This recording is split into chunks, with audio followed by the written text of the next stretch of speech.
澳門培正中學高一英語課程簡介。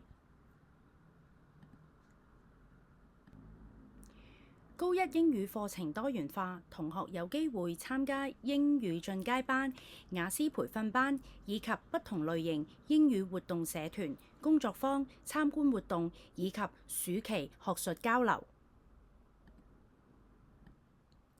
英語進階班，英語進階班嘅對象係主動學習性強、英語能力比較優秀，而且有志積極提升英語水平嘅同學。我校鼓勵高一所有同學參加公開考試雅思 IELTS。IELTS，The International English Language Testing System， 國際英語測試。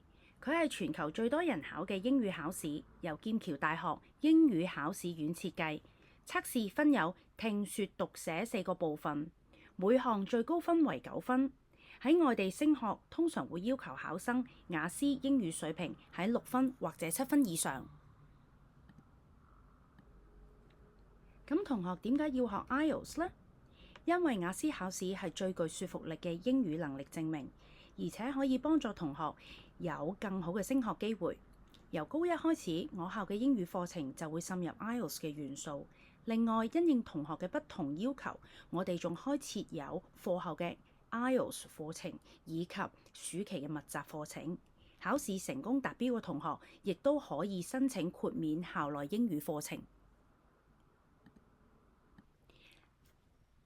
呢個圖表反映本校同學喺雅思成績係持續進步嘅。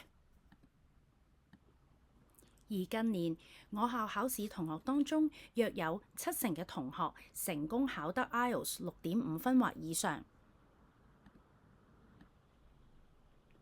我校亦都創設咗多姿多彩嘅英語活動平台，包括英語辯論、模擬聯合國、演講、中英即時傳譯等等不同類型嘅活動社團，希望提升同學對英語學習興趣之餘，更加着力發掘、培養以及展現同學嘅潛能。